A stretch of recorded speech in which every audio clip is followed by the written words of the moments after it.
Do we? Nobody's calling. No. No, I'm not calling notes. He's going to get Tua money. Oh, gosh. Disrespectful. Okay. San Francisco's injuries. Wilson, I'll do it. Well, it says Wilson interest topic on the rundown, so I didn't know if you wanted to intro. No, go for it. Well, you go ahead. It says we have. Knock it out. If you're being kind to Brock Purdy, you can also say the 49ers struggled to keep their playmakers on the field. Debo left with a hammy. He did come back. Kittle went out for a moment. They did lose Drake Greenlaw, and you could argue that defensively that was the biggest adjustment. Oren Burks came in, and he consistently, that's when Travis Kelce started lighting things up. 1 catch, 1 yard in the first half, and then Travis had 9 for 93, I believe, by the time it was all said and done. I don't think injuries are a concern because everyone at this point is really banged up. Joe Thuney didn't play. Nick Allegretti had to come in and play left tackle and availed himself nicely. He started back in the 54 Super Bowl 54, because Thuney wasn't there yet. Anybody want to point any fingers at the injuries as the reason that Kyle Shanahan turtled up? I'll say that losing Drake Greenlaw definitely didn't help. He was having a fantastic game. I think that was an absolute freak injury. That was the crazy part, that you're just kind of jogging back out onto the field and to just fall over and tear your Achilles. I mean, how does that even happen? And that happened with, I think, about 9 minutes left in the first half. So that's tough when you're losing one of your 3 best defensive players and you're not going to have him for 2.5 quarters. So I thought that one probably hurt the 49ers the most. I agree. Yeah, for sure. And it's also one of those where when it happens, it's like, I mean, we were talking about it last time. Do you think he was starting to run out and then stopped because there was a fumble and was like kind of excited about it, and then like the whole thing messed him up? And that's, I mean, like obviously it's just a freak injury because he's running the field, but it looked like he stopped and started a little bit. That's one of those where it's in the moment and it's so tough because you just don't have any time to prepare. Like adjusting and preparing and dealing with that in the moment is impossible. Yeah, you see the replay. Fred Warner's got his hands on his head, like, oh my God, what just happened? Yeah, it wasn't, obviously it was returning to the field, not even during a play, which is just absolutely almost like he couldn't. brutal. Yeah, Fred Warner looking at it like he couldn't believe what just happened. I mean, it really was one of the most bizarre injuries we've ever seen, especially on the stage. I mean, it was just crazy. It was just a non-contact running back on the field. Yep. All right, let's take a break. When we come back, special teams, of course, and Taylor Swift. What else? Next. Out there are 2 colossal beings, both forces of nature in their own regard. But in here, as soon as the chute bursts open, the duality of man and beast begins to fade. This is PBR on CBS Sports Network.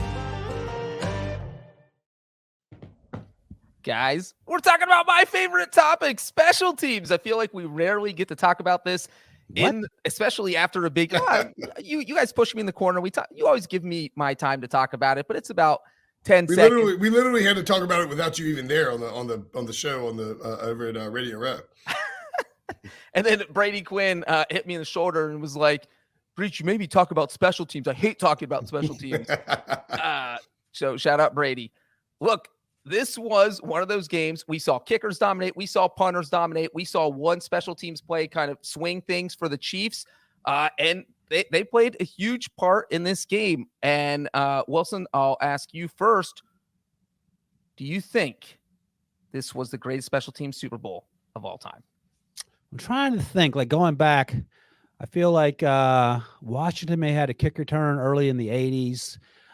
There's the Super Bowl III was you talked about this, ended on a field goal by a rookie. That was Super Bowl III, right? Yeah, Super Bowl V, Jim O'Brien. Super Bowl V, sorry, right. The Colts won that one. Super Bowl III was the Jets.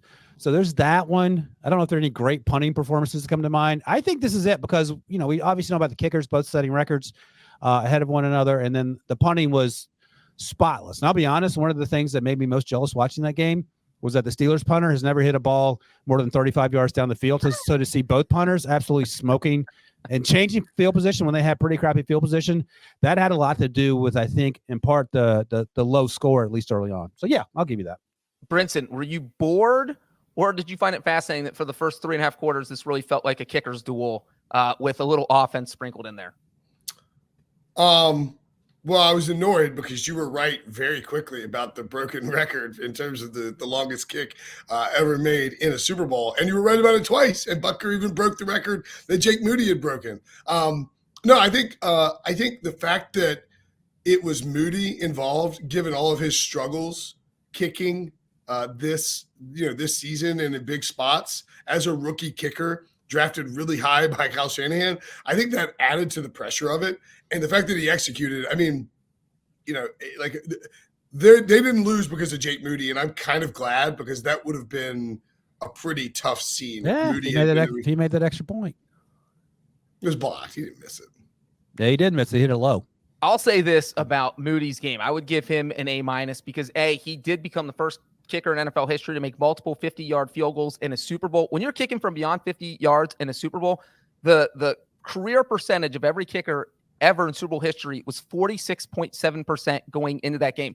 So it's a coin flip. So the fact that he made 2 of those, that means the 49ers got points that most people aren't going to get there. And I think that making both of those makes up for the blocked extra point.